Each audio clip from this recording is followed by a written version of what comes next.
नमस्कार भाग्यदर्शन कार्यक्रम को आपण मानक बहुत बहुत स्वागत करुच्ची मु यशस्वी प्रज्ञा। आज आम कथा आमर खाद्य को नहीं आम कि भाव में बहुत किसी जिनस को परिवर्तन करिपरिबा, आम शरीर रोग को नियंत्रण करिपरिबा, आम बैंक बैलेंस को बढ़ाई परिबा एवं आम कुटुंब भितर खुशी आनी परिबा।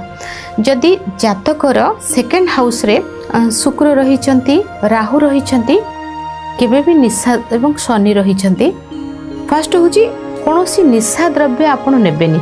यह कौन करिबो आपनकर सेकेंड हाउस को डाउन कर देबो। सेकेंड हाउस होची आपनकर बैंक बैलेंस रो घर।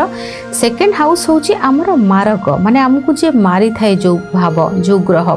सेकेंड हाउस रो ग्रह जी तांकर दशा अंतर्दशा रे स्वास्थ्यगत समस्या, धन देवा ठीक अछि, धन उपार्जन हबो, किंतु ता सहित शरीर भी क्षति हबो ना।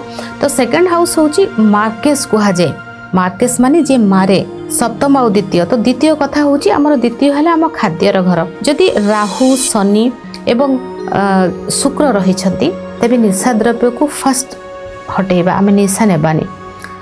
नॉनवेज को राहु अछंती, केतु अछंती, शनि अछंती, शुक्र अछंती, नॉनवेज नेबेनी। नॉनवेज खाद्यटा को खाइबे नाही।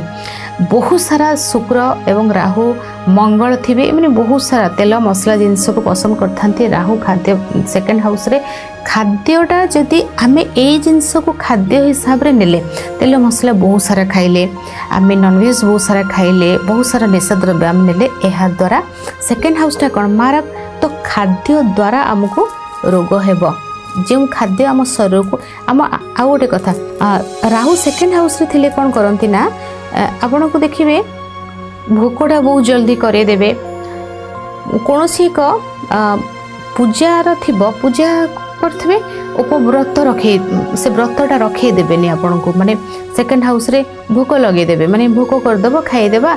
एटा इच्छा हबो खाद्य प्रति बहुत आग्रह, आ बहुत सारा बाहर खाद्य खाइबा, जंक फूड, तेल मसला ये सब खाइबा। एटा खाइबा द्वारा कौन हम खाद्यटा आमे खाइले आम शरीर को गला, आम शरीर बिगड़ी जीव, बिगड़ला पर रोग हेबो।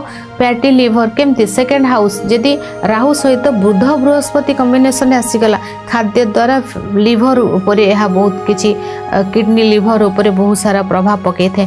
तेणु खाद्य को जदि आपण माने बहुत सुंदर भाव रे आपणकर डाएट रहिला, आपणकर बहुत भल भाव रे खाद्य खाइले, तबे आपणको रोग हबनी। तेणु आमको देखंतु गोटे जिंस को सबु प्रकृति रे गोटे बैलेंस रहिछि। आमे पार्टी को स्वादिया कले फिगर को खराब करिबा एवं ता सहित आमर रोग को सृष्टि करिबा।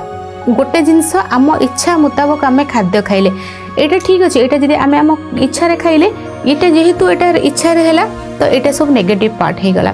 जेते बेले आमे हमर इच्छा को मार दबा, आमे खाद्य खाइबा जोटा कि जो खाद्य आम शरीर पे ठीक रहिला, आमे निशा द्रव्य नेबानी, सब एणु तेणु खाद्य खाइबानी, तेल मसला खाइबानी, बाहर खाद्य खाइबानी, खाद्य पेय ऊपर आमे एकाग्रता रखिबा, डिसिप्लिन मेंटेन करिबा। सेते बेले आम खाद्यटा गले आमे से खाद्य को मन को मारिले सेटा गोटे प्रकार कष्ट, केमती कष्ट कि बैलेंस रहिला। किंतु आउ गोटे पार्ट रे पॉजिटिव कोन हला, आमे हमको शरीर को निरोग रखि पाले। देखंतु आपनकर सेकेंड हाउस रे जदि बृहस्पति थिबे बा सेकेंड हाउस रो अधिपति बृहस्पति होई थिबे बा सेकेंड हाउस को बृहस्पति देखुथिबे, जदि आपण निशा द्रव्य किछि भी नउछंती ना, बैंक बैलेंस बहुत जल्दी आपनकर डाउन हे जिवो। तेणु आमे सेटा नबानी, हम बैंक बैलेंस को आमे बढ़ाइबा। बहुत सारा पड़ जल अच्छी पीवा, जूस अच्छी पीवा।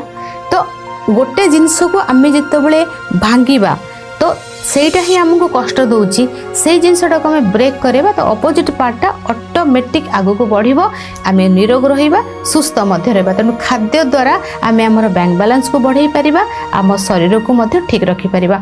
तेणु जो खाद्य हमको ठीक, आम शरीर पे ठीक, आम शरीर रे अंग प्रत्यंग को माने खराब करबनी, सही खाद्य खाइबा एवं आम सेकेंड हाउस को आमे मजबूत करबा। आज समय हो जाइछि, भाग्यदर्शन कार्यक्रम को एठी रखुछि, विदाय नउछि, नमस्कार।